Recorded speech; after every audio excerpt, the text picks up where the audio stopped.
Hi, നിങ്ങളുടെ UPI number മൂന്നിൽ കൂടുതൽ പ്രാവശ്യം എൻ്റർ ചെയ്തിട്ട് അത് ബ്ലോക്ക് ആയി കിടക്കുകയാണ്. അപ്പോൾ അത് റീസെറ്റ് ചെയ്യാൻ വേണ്ടി നോക്കുമ്പോൾ നമ്മളെ ATM കാർഡ് ആണെച്ചെങ്കിൽ കയ്യിലില്ല, മിസ്സാവും ചെയ്തിരുന്നു. അപ്പോൾ അത് ചെയ്യാൻ ഒരു മാർഗ്ഗമില്ല എന്നാണെച്ചെങ്കിൽ പേടിക്കണ്ട.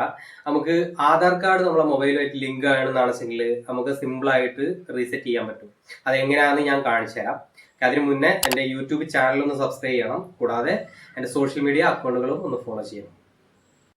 നിലവിൽ ഗൂഗിൾ പേയിൽ ആധാർ വെച്ചിട്ട് ചെയ്യാനുള്ള ഒരു ഓപ്ഷൻ വന്നിട്ടില്ല, ഇനി വരുമായിരിക്കും. അപ്പോൾ ഫോൺ പേയിലാണ് നമ്മൾ ചെയ്യുന്നത്. ഫോൺ പേ ഓപ്പൺ ചെയ്യുക. ഫോൺ പേ അപ്ഡേറ്റ് ആയിരിക്കണം. അതിൽ പ്രൊഫൈല് മേലെ ഇടതുഭാഗത്ത് ക്ലിക്ക് ചെയ്യുക. അതിൽ നമ്മൾ മാനേജ് പേയ്മെൻറ്റ്സ് ഉണ്ട്, അത് ക്ലിക്ക് ചെയ്യുക. അതിൽ UPI ബാങ്ക് അക്കൗണ്ട് എന്നുള്ള ഓപ്ഷൻ ഉണ്ടാവും, അത് ക്ലിക്ക് ചെയ്യുക. അപ്പോൾ ഇതുവരെ ബാങ്ക് അക്കൗണ്ട് ആഡ് ചെയ്യാത്ത ആൾക്കാരാണെന്നുണ്ടെങ്കിൽ ആഡ് ന്യൂ ബാങ്ക് അക്കൗണ്ട് കൊടുക്കുക.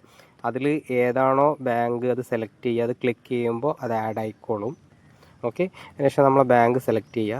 എന്നിട്ട് നമ്മൾ UPI പിൻ റീസെറ്റ് എന്നുള്ളൊരു ഓപ്ഷൻ കാണും, അത് ക്ലിക്ക് ചെയ്യുക. അതിലുണ്ടാവും Aadhaar number linked with bank, അതുപോലെ ഡെബിറ്റ് ATM ഇല്ലല്ലോ, നമുക്ക് ആധാർ വെച്ചിട്ട് ചെക്ക് ചെയ്യാം. കണ്ടിന്യൂ കൊടുക്കുക.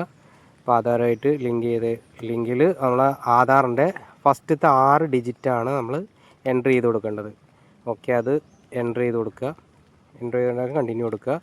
നമ്മൾ OTP നമ്മളെ ഫോണിൽ OTP വന്ന കാരണം കൊണ്ടാണ് ഇപ്പോൾ നമ്മുടെ സ്ക്രീന് ബ്ലാക്ക് ആയിട്ടുണ്ടാവും. OTP ഹൈലി സെക്യൂരിറ്റി ആയതുകൊണ്ടാണ് അത് ബ്ലാക്ക് ആയിട്ടുള്ളത്. ഓക്കെ, അത് കൊടുത്തതിന് ശേഷം OTP എൻ്റർ ചെയ്ത് കൊടുക്കുക. അതുപോലെ പിൻ നമ്പർ സെറ്റ് ചെയ്ത് കൊടുക്കുക. ഒന്നുകൂടെ ചോദിക്കും, അത് വീണ്ടും എൻ്റർ ചെയ്ത് കൊടുക്കുക. ഓക്കെ, 2 പ്രാവശ്യം എൻ്റർ ചെയ്ത് കഴിഞ്ഞിട്ടുണ്ടെങ്കിൽ നമുക്ക് പിൻ നമ്പർ റീസെറ്റ് ആയി കിട്ടുന്നതാണ്.